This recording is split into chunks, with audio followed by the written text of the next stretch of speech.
انتظار کی جو ہیں قسمیں ہیں۔ کچھ لوگ امام کے ظہور کے منتظر ہیں، لیکن اپنی مفاد کی خاطر ہے کہ وہ آئیں تو ہمارے کام ٹھیک ہو جائیں، وہ آئیں تو ہمارے لیے جو ہیں سہولتیں فراہم کریں۔ تو وہ در حقیقت انتظار نہیں ہے، وہ اپنی خواہشات کے جو ہیں پوری ہونے کا انتظار ہے۔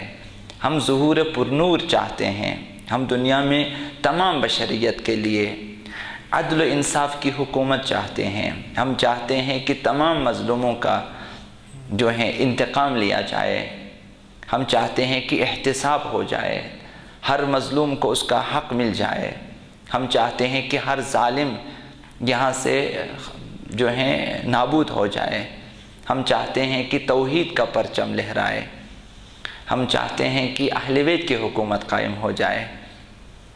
اگرچہ ہمیں کچھ نہ ملے، دولت نہ ملے، اگرچہ ہمیں کوئی مقام نہ ملے، اگرچہ ہم یہ چاہتے ہیں، تو اپنی آرزو، اپنی نیت کو صاف کریں، خالص کریں خداوند متعال کے لیے، اور یقین رکھیں کہ اگر ظہور ہو جائے اور ان قریب ظہور ہو جائے، آپ کی زندگی میں ان کا ظہور ہو جائے اور حق کی حکومت، عدل و انصاف کی حکومت قائم ہو جائے، تو کبھی آپ محروم نہیں رہیں گے۔ وہ جس نے کل ہستی کو، وہ جس نے دریا کی گہرائیوں میں بھی، فضاؤں میں بھی، ہواؤں میں بھی عدل و انصاف کو بھر دینا ہے، وہ آپ کو کہاں محروم رکھے گا؟ وہ آپ کو محروم نہیں رکھے گا۔ تو خداوند متعال سے چاہیں کہ ان کے ظہور میں تعجیل فرمائیں اور ہم حقیقی معنی میں ان کے منتظرین میں شامل ہو جائیں۔ یہ مسئلہ انتظار اور یہ مسئلہ مہدویت انتہائی اہمیت کا حامل مسئلہ ہے، اسے اہمیت دیں، اس کی حیثیت کو جانیں۔ جیسا کہ عرض کیا آپ کی خدمت میں کہ یہ انتظار صرف انتظار، باقی عقائد اپنی جگہ، صرف انتظار ظہور اگر نہ ہو، خداوند اس بندے کا کوئی بھی عمل، کوئی بھی نیک عمل قبول نہیں فرماتا۔ احادیث اس سلسلے میں ہے، اہل بیت نے اس سلسلے میں بیان دیے ہیں۔ تو یہ انتظار کس قدر پر اہمیت ہے، خدا کی نگاہ میں یہ انتظار کس قدر عظیم عمل ہے۔ اب احادیث انشاءاللہ العزیز آپ کی خدمت میں بیان ہوں گی کہ افضل اعمال امتی، پیغمبر اسلام نے فرمایا کہ میری امت کے افضل اعمال، بہترین و برترین اعمال، پر اہمیت ترین اعمال، با ارزش ترین اعمال میں سے انتظار ہے، انتظار ظہور۔ تو ہم اپنی نمازوں پہ ناز نہ کریں، اپنی واقع عبادتوں پہ ناز نہ کریں۔ اگر تمام انسانوں کی توجہ اس انتظار کی طرف نہیں ہے تو ان احادیث کے سامنے ان کے اعمال کو رکھیں، تو آپ ان کے اعمال کے بارے میں، ان کی قبولیت کے بارے میں اور ان کی درستگی کے بارے میں اور ان کی صحت کے بارے میں آپ شک کریں گے کہ احادیث کچھ کہتی ہیں، اور یہ ہیں کہ مہدویت سے خالی اعمال انجام دے رہے ہیں، انتظار ظہور سے خالی اعمال انجام دیتے ہیں، ظہور کے لیے آمادگی کے بغیر اعمال انجام دے رہے ہیں۔ تو مشکل ہے کہ خداوند ان کے اعمال کو بغیر انتظار ظہور کے قبول فرمائیں۔ تو اس انتظار کی یہ اہمیت ہے، اور پر اہمیت ترین چیزوں میں۔ اب ہمارے مقابلے میں انشاءاللہ العزیز ہم منتظر ہیں، اور ہمارا انتظار بھی انشاءاللہ العزیز صحیح انتظار ہوگا۔ جب آپ منتظرین واقعی میں شریک ہیں اور شامل ہیں، اب ہمارے مقابلے میں، ہمارے سامنے جو چیلنج ہیں ہمارے لیے، جو رکاوٹیں ہیں ہمارے لیے، جو مشکلات، ان میں ایک یہ ہے کہ اب جو وہابی ازم ہے یا صہیونزم ہے یا کچھ دوسرے ازمز ہیں جو خاص طرز فکر رکھتے ہیں، اور اسلام دشمنی کی بنیاد پر ان کی فکر استوار ہے۔ اور اسی طرح سے بہت سے گمراہ فرقے ہیں جن کا ہم و غم یہ ہے کہ سرے سے مسئلہ مہدویت کی مخالفت کی جائے، اس مسئلے کو منحرف کر کے پیش کیا جائے، اور اصلاً مسئلہ ظہور کی خلاف ورزی کرتے ہیں، مخالفت کرتے ہیں۔ وہ ہمارے سامنے یہ بھی کم تعداد میں نہیں ہے، کافی تعداد میں ہے، اور روز بروز ان کی تعداد میں اضافہ ہو رہا ہے، ان گمراہ فرقوں کی تعداد میں اور ان کے افراد کی تعداد میں اضافہ ہو رہا ہے۔ وہ چاہتے ہیں کہ شیعی معاشرے میں مہدویت کے آثار کو ختم کر دیں، اور وہ خود اسی مسئلے کی وجہ سے خوفزدہ ہیں، مسئلہ ظہور، مسئلہ مہدویت، مسئلہ انتظار، وہ اسی سے خوفزدہ ہیں۔ انہیں اصل خوف اسی چیز سے لاحق ہیں۔ تو آج ان کی کوشش ہے، کیونکہ انہیں معلوم ہے کہ انتظار ہوگا تو ظہور ہوگا، ظہور ہوگا تو وہ نابود ہو جائیں گے، لہذا انہیں خوف لاحق ہے۔ اب ان کی پوری کوشش یہ ہے کہ موضوع مہدویت سے غلط فائدہ اٹھا لیں اور اصل مسئلے کو ہی خراب کر کے پیش کریں شیعی معاشرے میں۔ لہذا ان میں کبھی جھوٹ موٹ مہدی ہونے کے دعوے دار نکل آتے ہیں، انہی لوگوں میں ہیں۔ اب وہ ہمیں دھوکہ دینا چاہتے ہیں، اب کسی کو پیش کرتے ہیں، یا کوئی شخص اپنی ذاتی مفاد کی خاطر، اپنی شہرت کے لیے وہ جھوٹ موٹ مہدی موعود بن کے آتے ہیں اور خود کو جو ہے پیش کرتے ہیں کہ میں مہدی ہوں۔ کئی افراد آئے ہیں، یہ داستانیں انشاءاللہ العزیز کبھی آپ کی خدمت میں بیان ہوں گی۔ اور کبھی کچھ لوگ ایسے نکل آتے ہیں ہمارے سامنے، ان کا دعویٰ یہ ہوتا ہے کہ ہم نے امام زمان کو دیکھا ہے، ہم نے مہدی کو دیکھا ہے، ہم نے ان کی زیارت کی ہے، اب انہوں نے ایسا فرمایا ہے تو وہ ایسا کریں گے، تو ان کا پیغام یہ ہے۔ اب جھوٹ ہمارے اندر شکوک و شبہات پیدا کرنے کے لیے، انحراف پیدا کرنے کے لیے، اور اپنے شیطانی مقاصد کو پورا کرنے کے لیے وہ ایسا کرتے ہیں۔ لہٰذا منتظرین امام زمان علیہ السلام کی ایک بہت بڑی ذمہ داری اس وقت یہ ہے کہ وسیع پیمانے پر ہونے والے اس شیطانی کام کو روکنے کی کوشش کریں۔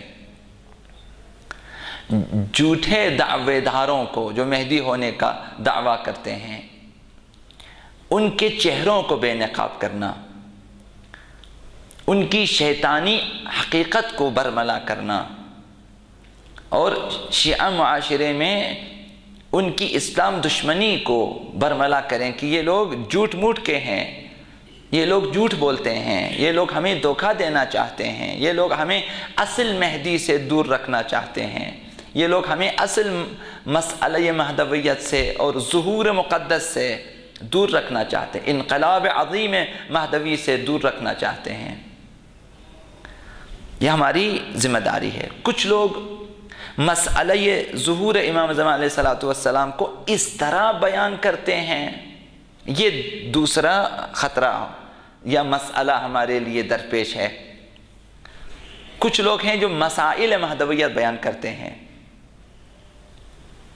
اور اس طرح بیان کرتے ہیں کہ لوگ امام زمان کے ظہور سے خوفزدہ ہو جاتے ہیں۔ وہ اپنے اندر یہ دعا کرتے ہیں کہ خدایا اگر ظہور اس قسم کا ہے تو نہ ہو جائے، اگر انقلاب امام اس قسم کا ہے تو انقلاب نہ آئے، اس میں تو ہماری نابودی ہے۔ پیش کرتے ہیں کہ وہ اس طرح تلوار لے کے آ جائیں گے اور اس طرح سے ان کی فوج ہوگی کہ جو آتے ہی سب کو تہس نہس کر دیں گے۔ ایسا نہیں ہے۔ اصلاً ہم ان شبیہوں کے خلاف ہے جس میں ائمہ کے ہاتھوں میں تلوار دے کر تلوار لہرا رہے ہیں اور آ رہے ہیں، یہ ایک ایسا ظہور ہے؟ امام کا ظہور ایسا نہیں ہے۔ کس طرح پیش کرتے ہیں؟ پہلے بھی عرض کی آپ کی خدمت میں کہ مسیحیت نے حضرت عیسیٰ کا جو نقشہ پیش کیا، آپ ان کی تصویروں میں جا کر دیکھیں کہ چھوٹے بچے ہیں، ان کی گود میں ہیں اور وہ ان سے پیار کر رہے ہیں اور ان کے ارد گرد بہت سارے افراد جمع ہیں۔ اور دیکھیں ہمارے لوگ کس قسم کی تصویریں بناتے ہیں۔ امام کی تصویر ہے، امام کے ہاتھ میں تلوار ہے اور امام کے سامنے ایک شیر ہے۔ اب ایسے میں کہ جس کے ہاتھ میں تلوار ہے، سامنے ببر شیر ہیں، تو کون آگے آ جائے گا؟ اس طرح خوف دلاتے ہیں۔ کیا امیر المؤمنین اس قسم کے ہیں؟ کیا امام زمان اس قسم کے ہیں؟ آج بھی ہمارے جو ناواقف لوگ ہیں، جب امام زمان کی شبیہ بنا کر پیش کرتے ہیں تصویری شکل میں، اگرچہ نورانی شکل میں بناتے ہیں، لیکن تلوار ہیں، گھوڑے پہ سوار ہیں اور سر پہ پٹی باندھے ہوئے ہیں اور تلوار لہرا رہے ہیں ہوا میں اور آ رہے ہیں۔ اب ایک ایسے امام کے سامنے کون آئے گا؟ امام اس طرح ظہور نہیں فرمائیں گے۔ شخصیات سے پوچھیں، فقہاء سے پوچھیں کہ یہ مہدویت کے خلاف اقدام ہے، لوگوں کو خوفزدہ کیا جا رہا ہے۔ لہذا در حقیقت جو لوگ اس طرح پیش کرتے ہیں مسئلہ مہدویت کو، لوگوں میں خوف و ہراس پھیلاتے ہیں، در حقیقت یہ لوگ ظہور کا راستہ ہموار نہیں کر رہے، بلکہ مہدی کے ظہور سے لوگوں کو ڈرا رہے ہیں۔ جو آئیں گے تو پہلے عالموں کے سر قلم کریں گے، اس کے بعد مسجدوں کو گرا دیں گے، تو اس کے بعد دوسروں کو، آخر امام اس قسم کے ہیں۔ بارہا احادیث اہل بیت میں یہ بات آئی ہے کہ ان کی سیرت وہی پیغمبر اسلام کی سیرت ہے، ان کی سیرت وہی امیر المؤمنین کی سیرت ہے، ان میں اختلاف نہیں ہے۔ تو پیغمبر اسلام کی سیرت آپ کو معلوم ہے، والذین آمنوا والذین معه اشداء علی الکفار رحماء بینہم، یہ کافروں پہ سخت گیر ہیں، یہ منافقوں پہ اور اسلام مخالف طاقتوں کے لیے سخت گیر ہیں۔ رحماء بینہم، وہ شیعوں کے لیے، ان کے چاہنے والوں کے لیے رحیم ہیں، کریم ہیں، مہربان ہیں، رؤوف ہیں۔ آپ کو معلوم ہے کہ ائمہ کس قدر رأفت رکھتے ہیں، کس قدر رحمت رکھتے ہیں اپنی امت کے لیے، اپنے لوگوں کے لیے۔ اب آپ کو معلوم ہے کہ ایک چیز عرض کروں، حضرت امام موسیٰ بن جعفر علیہ السلام ان کی خدمت میں کچھ لوگوں نے جو ہیں وہ سہم امام وغیرہ اس قسم کی چیزیں، زکوٰۃ وغیرہ بیچ دیے۔ اب میں پورا قصہ عرض نہیں کروں گا۔ ان میں ایک خاتون بھی ہے، اس خاتون کا نام شقیقہ ہے، اور جس کی قبر آج بھی نشابور میں ہے، بانو شقیقہ یا بی بی شقیقہ کے نام سے ہیں، بارگاہ ہیں، اور انہوں نے بھی 1 درہم بھیجا ہے، 1 درہم اور ایک لباس، ایک کپڑا، اب وہ جتنی مقدار میں ہے ایک، اور فرمایا کہ کہا کہ یہ میں نے خود اسے جو ہے بنایا ہے، اسے امام کی خدمت میں ہدیہ کر دیں۔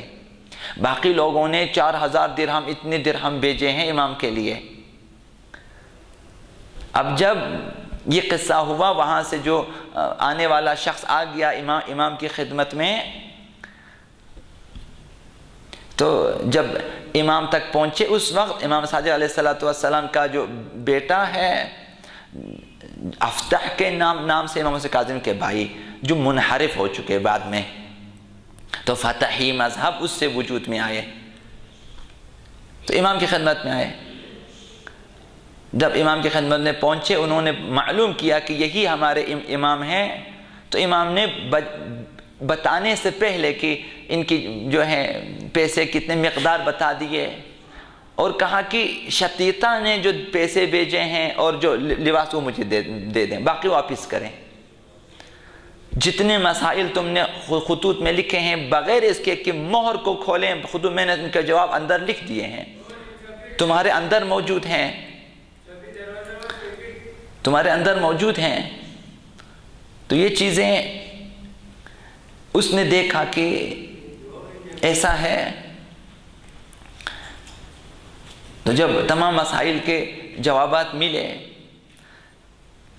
امام نے باقی جو جتنے درہم تھے واپس کیے، ایک خاتون بی بی شتیتا کا درہم قبول کیا اور اس کا لباس، اور اس کے بعد امام نے اسے کچھ درہم دیے، کوئی 40 کے قریب درہم دیے اسے، کہا کہ یہ شتیتا کو دیں، اور یہ لباس میں رافت امام عرض کروں آپ کی خدمت میں، ایک لباس بھیجا، کہا کہ اسے اپنی کفن کے لیے رکھیں، جب یہ قاصد تمہارے پاس پہنچے گا 19 دن کے بعد تو اس دنیا سے چلی جائے گی، اور میں آؤں گا تمہارے نماز جنازہ پڑھنے کے لیے۔ یہ پیغام دیا۔ وہ خاتون جس نے صرف ایک درہم بھیجا، امام نے اس کے لیے لباس بھیجے، وہ لباس بھی امام کی سرزمین سے اور زہرا مرضیہ سلام اللہ علیہا کی زمین پہ اگنے والے کپاس سے بنائے، اس کے لیے بھیجے۔ اور جیسا امام نے فرمایا کہ شتیتا کی 19 دن کے بعد وہاں پہنچنے 19 دن کے بعد جو ہے وہ فوت ہو گئی۔ امام اونٹ پہ سوار ہو کے پہنچے، نماز جنازہ ادا کی۔ یہ قصہ ہے، میں نے انتہائی اختصار کے ساتھ عرض کیا۔ اس کے بعد اس کی نماز جنازہ پڑھ کے جاتے وقت امام موسیٰ کاظم علیہ السلام نے فرمایا کہ ہمارے لیے ضروری ہے، یعنی ہم ائمہ کے لیے ضروری ہے، اور جو بھی ہمارے بعد ائمہ آئیں گے، یعنی امام یا کی بعد دیگر آنے والے تمام ائمہ کے لیے ضروری ہے، لازم ہے کہ تم شیعوں کے جنازوں میں ہم شرکت کریں، تمہارے جنازوں میں ہم آ جائیں گے، شرکت کریں گے۔ کس قدر رأفت و رحمت ہے کہ ہم سب تمہارے جنازوں میں شرکت کریں گے، تمہارے لیے دعا کریں گے، لیکن تم ہماری مدد کریں، خود اپنے آپ کو جہنم کی آگ سے نجات دلانے کے لیے ہماری مدد کریں تقویٰ کے ذریعے۔ ائمہ اس قدر رأفت و رحمت رکھتے ہیں کہ وہ لازم سمجھتے ہیں اپنے اوپر کہ ہمارے جنازوں میں شرکت کریں۔ تو امام زمان کے لیے یہی ہے۔ امام نے فرمایا، ساتھ امام نے، کہ میرے بعد جتنے ائمہ آئیں گے تمہارے جنازوں میں شرکت کریں گے۔ تو اگر آپ منتظر ہیں ظہور آغا امام زمان کے، کیا ممکن ہے کہ ان حدیثوں کے سننے کے بعد، اب یہ صرف ایک حدیث ہے، اب امیر المؤمنین کی حدیثیں اور بھی ہیں، اشعار بھی بہت زیادہ ہیں، کبھی عرض کروں گا آپ کی خدمت میں، کہ ائمہ حاضر ہوتے ہیں حتیٰ جنازوں میں، حتیٰ قبرستان میں تشییع جنازہ کے لیے ہمارے پاس آتے ہیں۔ تو کیا وہ اس طرح سے آئیں گے؟ تو ہمیں کیوں ڈراتے ہیں یہ لوگ؟ تو جو لوگ مہدویت کے خلاف ہوتے ہیں، مہدویت کی تبلیغ کے انداز میں آتے ہیں اور ہمیں ڈراتے ہیں ظہور سے۔ تو کچھ لوگ اس طرح مہدویت کے مسائل کو بیان کرتے ہیں۔ تو ہمارا مقابلہ ایسے لوگوں سے ہے۔ ہم مہدویت کے سلسلے میں امام کی مہربانیاں بیان کریں، رأفت بیان کریں، رحمت بیان کریں۔ رحماء بینہم، ائمہ یہ ہیں کہ رزم حق و باطل ہو تو فولاد ہے مومن، یہ رزم حق و باطل میں ہے، لیکن ہو حلقہ یاران تو بریشم کی طرح نرم۔ اہل بیت اس طرح سے ہیں کہ اپنے چاہنے والوں کے لیے، اپنے ماننے والوں کے لیے رأفت و رحمت رکھتے ہیں۔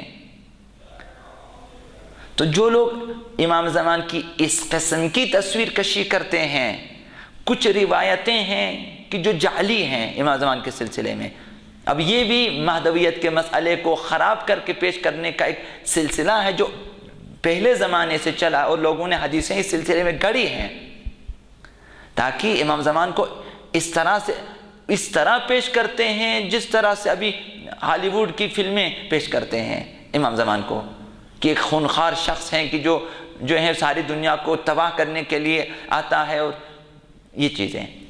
تو ہمارے لیے مسئلہ درپیش ہے کہ مہدویت کے سلسلے میں انحرافی مسائل جو بیان کیے جائیں گے، اب عوام جو نادان ہیں نہیں سمجھتے وہ سنیں گے اور باور کریں گے کہ امام زمان اس طرح سے آئیں گے۔ تو لہٰذا در حقیقت یہ لوگ جو مہدویت کے مسئلے کو منحرف کر کے پیش کرتے، در حقیقت یہ لوگ ظہور کے لیے راہ ہموار نہیں کرتے بلکہ مہدویت سے لوگوں کو ڈراتے ہیں۔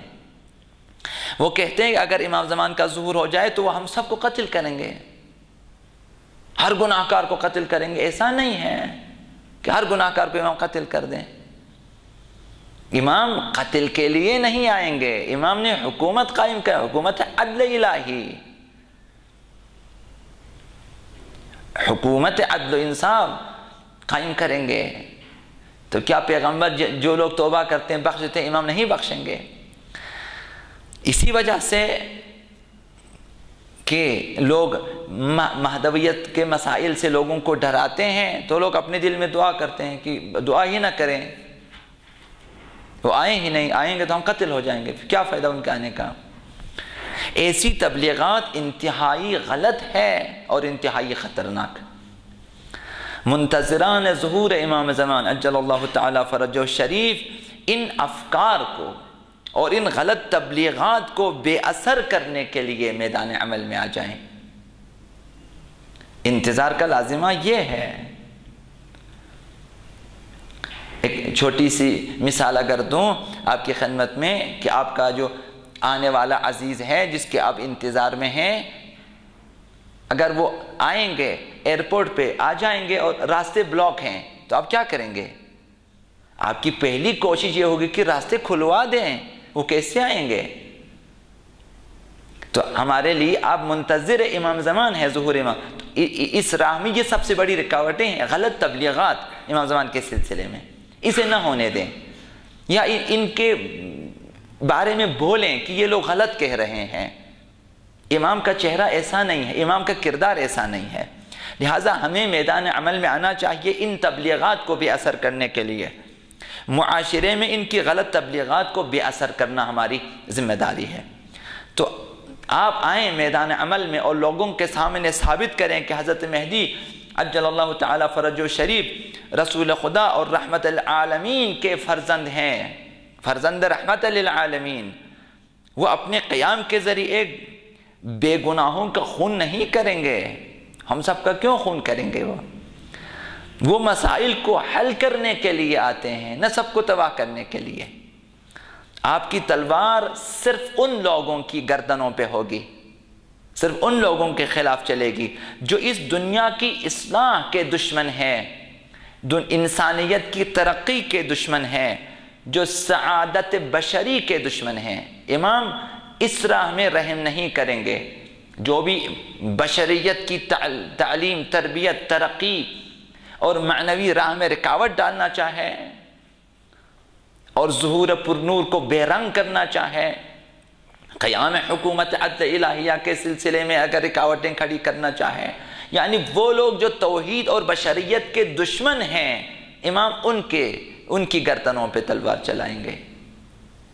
نہ ہر کسی کو کہ جس کا تھوڑا بھی گناہ ہے اس کو بھی قتل کریں، اس کا زیادہ گناہ ہے۔ آخر شریعت میں ایسی چیزیں ہیں کہ ہر گناہ کار کو قتل کیا جائے، یہ کوئی شریعت نہیں ہے۔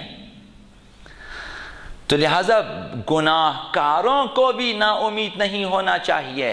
ہم کیسے گناہ کاروں کو نا امید کرتے ہیں؟ ظہور آغا امام زمان سے ظہور اس لیے ہیں کہ وہ بھی آمادہ ہو جائیں گے، گناہ چھوڑ دیں گے، گناہ چھوڑ دیں گے۔ خداوند بخشنے والا ہے، تو امام بھی خدا کی مرضی کے تابع ہیں۔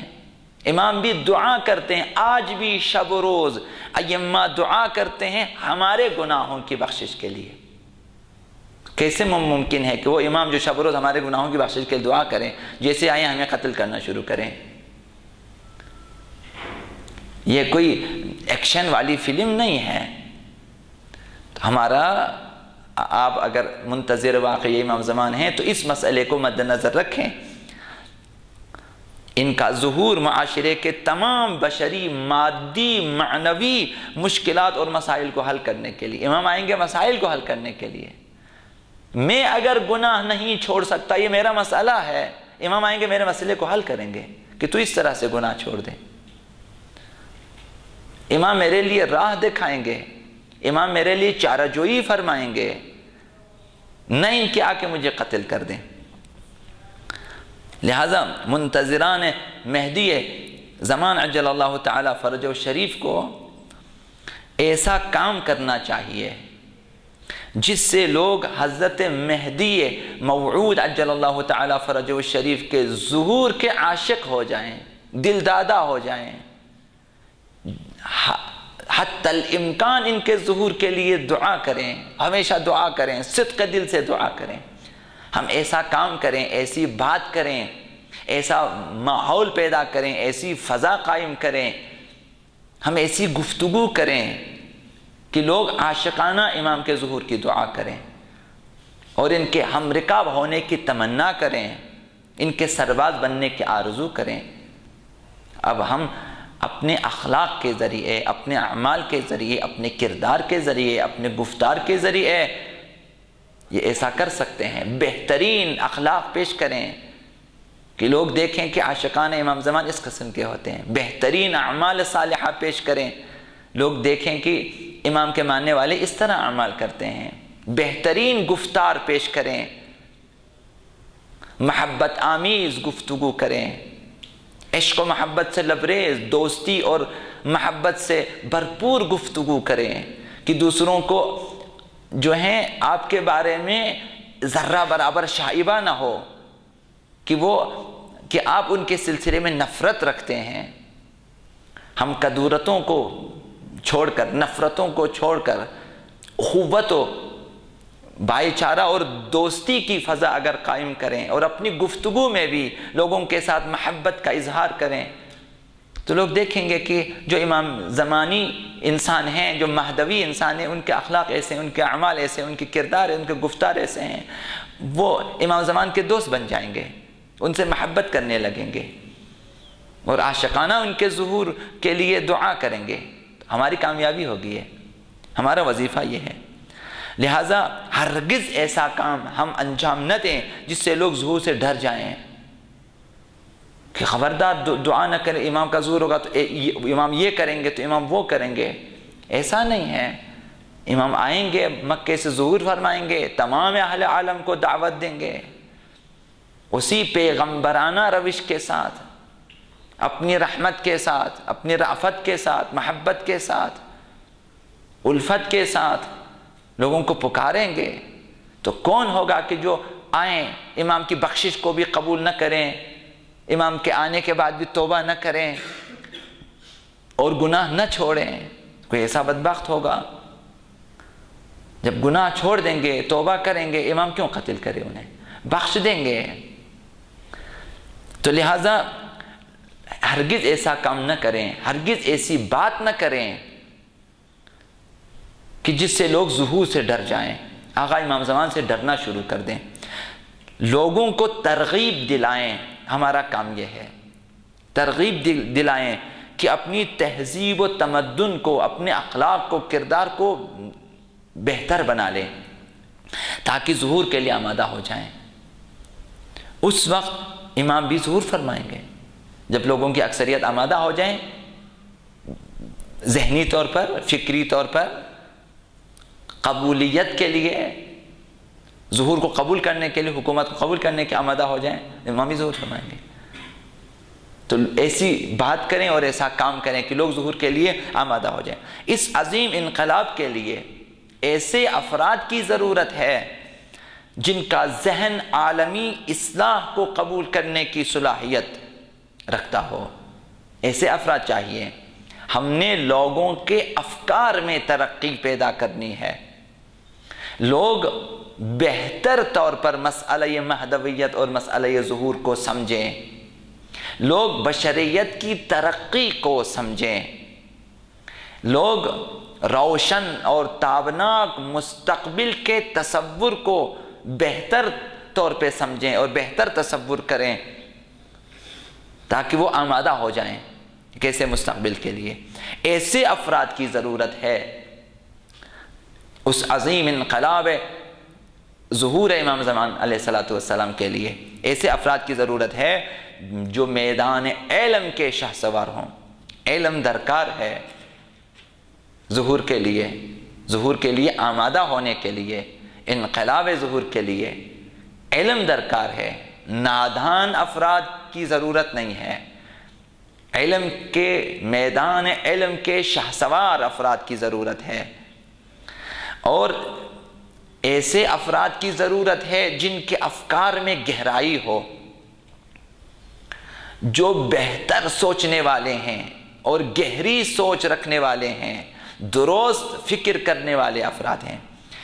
ضرورت ہے ایسے افراد کی جن کے دلوں میں وسعت ہو کہ دشمن کو بھی جگہ دے سکے، اپنے دل میں گنجائش ہو ان کے دلوں میں، اب عبداللہ الحسین کی طرح کہ حضرت حر کو کس طرح سے وسعت قلبی کے ساتھ قبول فرمایا۔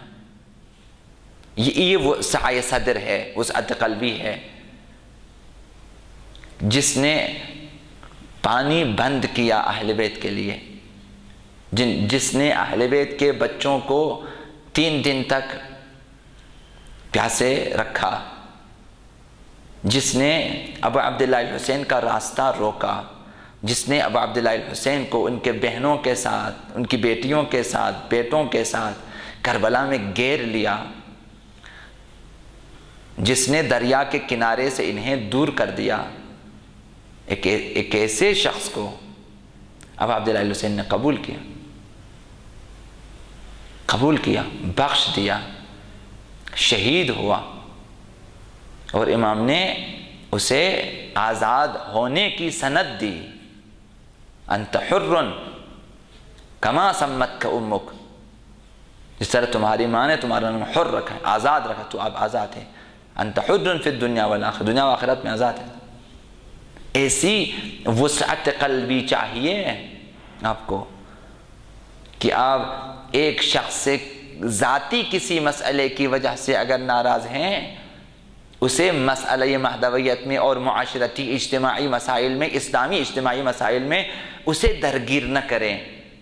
آپ کی روش، آپ کا سلوک، آپ کا رویہ مساوی ہونا چاہیے اس سلسلے میں۔ اگر ذاتی طور پر رنجش ہیں تو اسے اپنے دل میں رکھیں، ورنہ اس رنجش کو بھی نکالیں، زیادہ سے زیادہ اس کے ساتھ تعلقات کم کر دیں، دل میں نفرت نہ رکھیں، کدورتیں نہ رکھیں۔ لہذا ایسے افراد کی ضرورت ہے جو سعی صادر رکھتے ہوں، دشمن کو بھی جگہ دے سکیں، دشمن کو معاف کر سکیں، جن کے ضمیر زندہ ہوں، بیدار ہوں، اخلاق و مروت کے پرستار افراد ہوں۔ ایسے افراد کی ضرورت ہے جو تنگ نظر نہ ہوں، کج فکر نہ ہوں، کج خلق نہ ہوں، کینہ و حسد سے دور ہوں۔ ایسے افراد چاہیے ظہور کے لیے۔ آتش اختلافات کو، آتش نفاق کو اخوت و صلح و صفا کے پانی سے اس آگ کو بجھانے والے ہوں۔ جہاں اختلاف پیدا ہو جائے صلح و صفائی پیدا کریں، امنیت پیدا کریں۔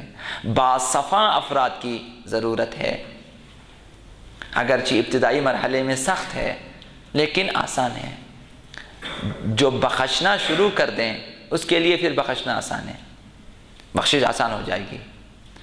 حضرت حر کو مد نظر رکھیں اور اب عبداللہ الحسین کو مد نظر رکھیں۔ امام سجاد علیہ السلام نے اس قاتل کو جو انہیں تنگ کیا کرتے تھے، جنہوں نے سید سجاد کے ساتھ اہل بیت کے ساتھ ظلم کیا، جب مدینے میں قحط حالی ہوئی، جب اس کا پیچھا کیا گیا، جب اس کی جان خطرے میں تھی، امام سجاد نے مدینے میں اسے امان دی، اسے مہمان نوازی کی۔ جب اس نے پہچان لیا امام کو، کہا کہ میں وہ شخص ہوں، کہا معلوم ہے مجھے، اس وقت میں تیرا مہمان تھا، اب تو میرا مہمان ہے، تو نے اس طرح مہمان نوازی کی، ہم اس طرح مہمان نوازی کرتے ہیں۔ سعی صدر کو اہل بیت سے سیکھیں۔ ظہور آقا امام زمان کے لیے ایسے افراد کی ضرورت ہے۔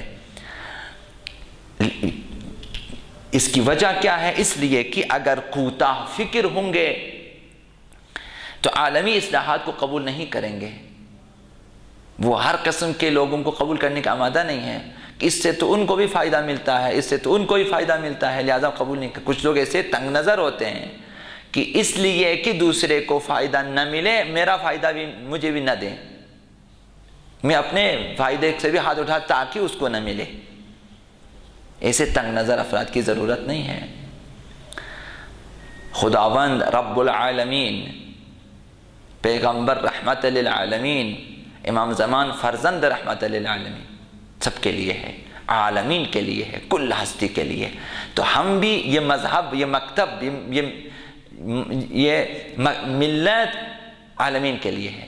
تشیع میں گنجائش ہے، سب کو دعوت عام ہے کہ آ جائیں، ہمارے سینوں میں بھی عام ہونا چاہیے۔ جو بھی کالے گورے سب اگر اس مہدویت کے اس دائرے میں آنا چاہتے ہیں، تشیع میں آنا چاہتے ہیں، ہم انہیں خوش آمدید کہیں، ذاتی تھوڑی سی رنجشیں انہیں دور کر دیں اور انہیں اپنا بھائی قرار دیں۔ ایسے اگر کوتا فکر ہوں گے تو عالمی اصلاحات کو قبول نہیں کریں گے، یا پھر دشوار مرحلہ تصور کریں گے عالمی اصلاح کو اور نکل جائیں گے۔ اگر دل میں وسعت قلبی نہ ہو تو محبت نہ ہوگی، دوستی نہ ہوگی۔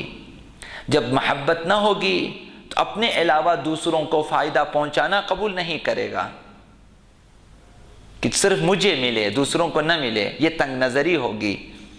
اگر آپس میں نفاق ہیں اور اختلاف ہیں تو عالمی حکومت کے لیے تعاون نہیں کر سکیں گے، چونکہ وہ میرا مخالف ہے، میں اس کے ساتھ کام نہیں کر سکتا ہوں، لہذا ہم تعاون نہیں کریں گے ایک دوسرے کے ساتھ۔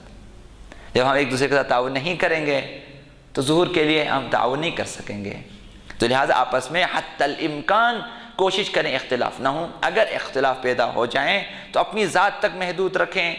اگر مہدویت کے مسئلے پہ، زمینہ سازی کے مسئلے پہ، اسلامی اجتماعی مسائل پہ آ جائیں تو ساتھ مل کر کام کر سکیں، اپنے اختلافات کو اپنے ساتھ جو ہیں اس کو لفافے میں بند کر کے صرف اپنی ذات تک محدود رکھیں۔ ایسا ممکن نہیں کہ ایک منتظر واقعی صرف تماشائی بن کر بیٹھا رہے، صرف تماشا دیکھیں کہ دیکھیں کیا ہوتا ہے، یہ لوگ امام زمان کے منتظر ہیں، وہ لوگ امام زمان کے مخالف ہیں، ہم دیکھیں گے کیا ہوتا ہے، نہ ہم ادھر ہیں نہ ادھر۔ ایسا ناممکن ہے کہ ایک شخص منتظر بھی ہو اور تماشائی، ناممکن ہے۔ انقلاب امام سے کوئی سروکار نہ ہو، وہ اصلا منتظر نہیں ہے، یا وہ اسلام کا موافق ہوگا یا مخالف ہوگا۔ تیسری صورت کی گنجائش نہیں ہے۔ اگر امام کے ساتھیوں میں نہیں، اگر امام کے موافق افراد میں نہیں، منتظرین میں نہیں، پھر مخالفین میں ہے۔ تیسرا گروہ نہیں ہے کہ جو موافقین میں بھی نہ ہو، مخالفین میں بھی نہ ہو۔